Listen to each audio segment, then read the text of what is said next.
influence here for millions of years, all part of it.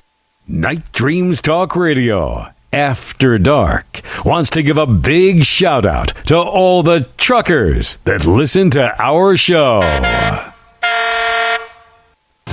Night Dreams Talk Radio Network brings you the World Paranormal News with James Creechbaum. Now, the latest news. I'm James Creechbaum with the Paranormal World News. And Egypt, it hints of a mummified lion discovery. Archaeologists in Egypt have discovered the mummy of a very large animal, most likely a lion or lioness. The Ministry of Antiquities reported on Monday that the mummy, which is much larger than most, was unearthed in Saqqara, a vast ancient burial ground south of Cairo that once served as the necropolis for the ancient Egyptian capital of Memphis. It is the home of numerous structures, including the world-famous step pyramid of Djoser. According to the ministry, it is still not completely clear that the mummy is that of a lion, however. All should be revealed when radar scans are undertaken over the next few days. A press conference is expected next week with the full details of the discovery.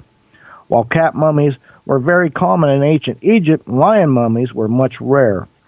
The people of the time worshipped domestic cats as the living incarnation of the half-feline, half-woman goddess Bastet. So it is likely that lions and other large cat species would have been especially revered. The first example of a lion mummy, which was preserved as a skeleton, was found back in 2004, and it turned out to be one of the largest lions known to science. Also, Bob Lazar. Is this the real reason the FBI raided Bob Lazar? Newly released documents have shed light on why the alleged former Area 51 worker was raided last year. Widely attributed with bringing the secretive test facility into the limelight, the 60-year-old made headlines 3 decades ago when he revealed that he had worked with captured extraterrestrial technology during his time at S4, a site situated near Area 51 between 1988 and 1989. An alleged witness to captured alien saucers, Lazar claimed to have intimate knowledge of that what powered them, element 115, a chemical element with exotic properties. In 2018, his claims became the topic of the documentary Bob Lazar Area 51 and Flying Saucers, which introduced a whole new generation to his remarkable story. During filming of the documentary, however, his firm, which I'm not even going to say, was the subject of a raid by the FBI and local police, leading to speculation that authorities had been attempting to locate samples of element 115 that Lazar may have acquired during his time at Area 51. Lazar himself had discussed such possibilities with the documentary team that very day before the raid occurred, and he has long maintained that he has been under ongoing government surveillance. But was this really the purpose of the raid, or were authorities looking for something else?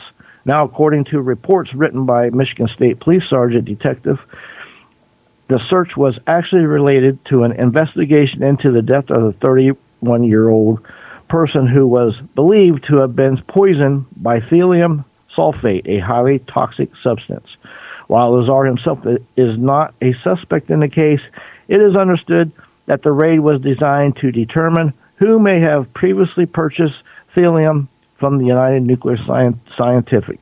Exactly why authorities felt it necessary to raid his home as well, however, remains unclear, and Lazar remains adamant that the search had nothing at all to do with murder investigation. None of the agents, officers, were the least bit interested in the thallium, he said. Now, there is life on Mars, and an entomologist has provided evidence. An entomologist professor at Ohio University states that photos taken on Mars show real alien insects, reports EurekAlert.org. The extraordinary claim comes from Dr. William Romoser's courtesy, an entomologist who has been closely observing photographs taken by NASA's Mars rovers for several years. 3 photos, he claims, show examples of the red planet's insect-like forms of life. His findings were presented earlier today at a national meeting of the Entomological Society of America in St. Louis, Missouri, along with annotated photographs of these alleged creatures. There has been and still is life on Mars, he said. There is apparent diversity among the Martian insect-like fauna, which display many features similar to terrain insects that are interpreted as advanced groups. For example, the presence of wings, wing flexion, agile gliding flight, and variously structured leg elements. Once a clear image of the given form was identified and described, it was useful in facilitating recognition of other less clear but nonetheless valid images of the same basic form. Next news break, top of the hour.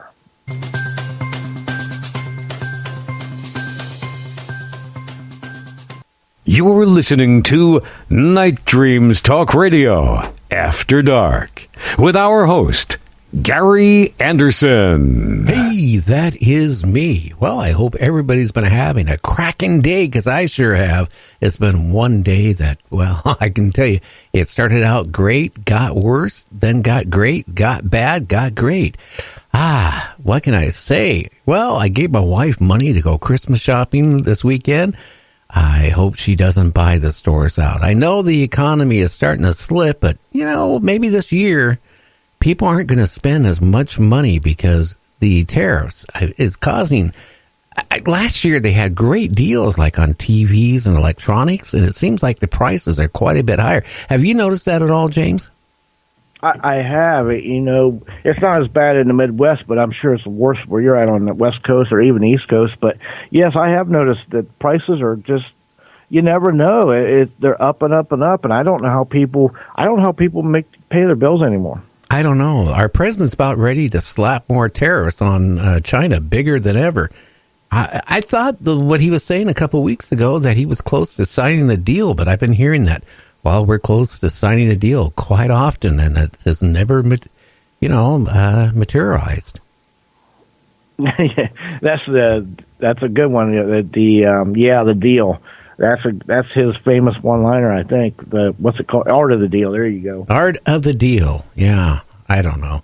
As good as the car salesman. When I was a kid, my dad one time went up to a Chrysler dealer, and this is when he was buying his 63 Valiant, and new. That tells you how many years ago that was, and what my age roughly was. I remember to this day, the salesman was telling my dad, if you buy this 63 Valiant, it's so perfectly balanced that you could jack it up, take a wheel off, and unjack it, and the car will just stay there in perfect balance. Oh, my goodness. Well, my dad got it, bought it, tried it. It didn't work. Yeah, I was going to say that I wouldn't want to be under it when he did that, because I wouldn't trust that, not for a minute.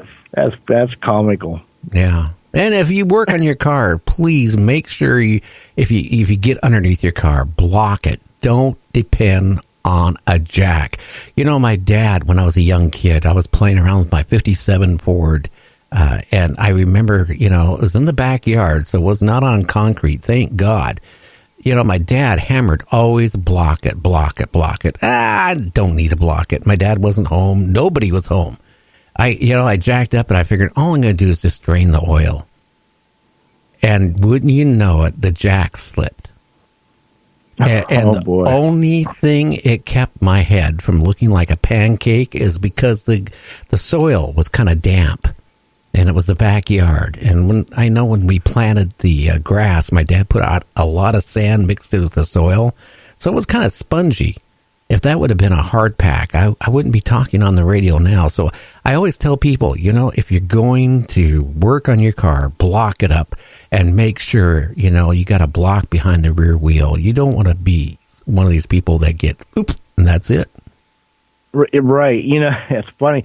I had a 70 Chevelle, and the rear ends when I was a teenager there. And my dad always said, them old jacks that were tall and you had to crank them.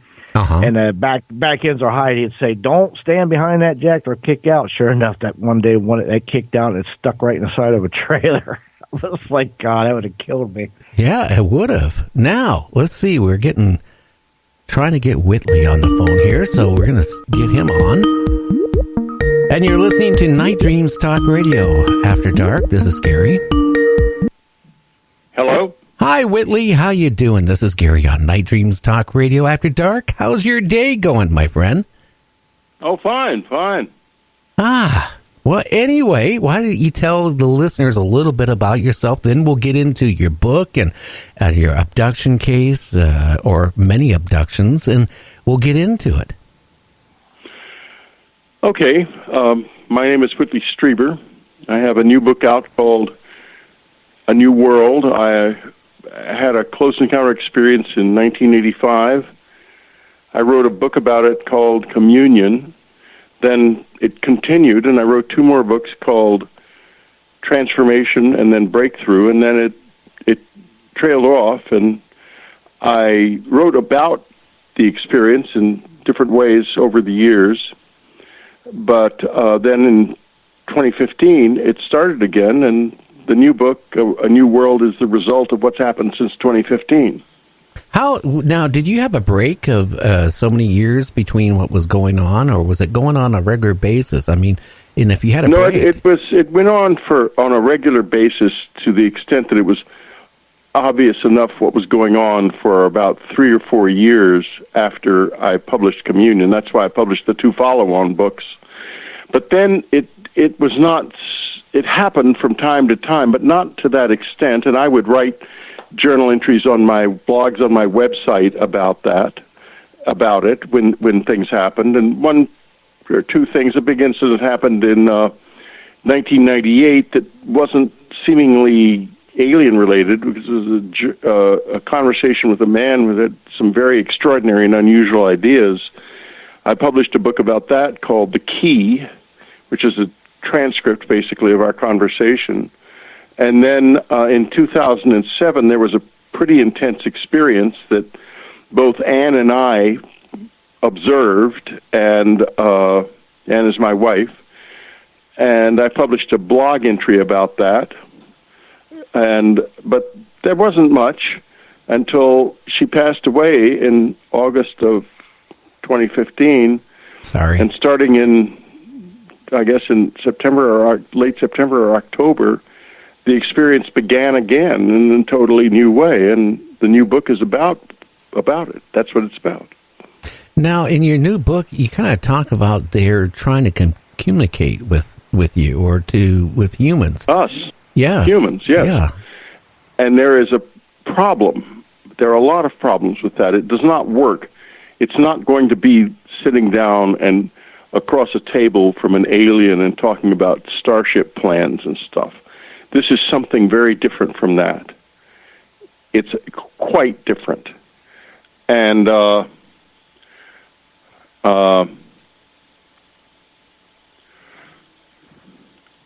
it is very different, in fact. So we have a problem here with communication, and I think I've learned something about that, something about how to communicate with them. And that's what I've written about in the book. It's not a how-to book. It's a book about my experiences of doing this, of communicating with them.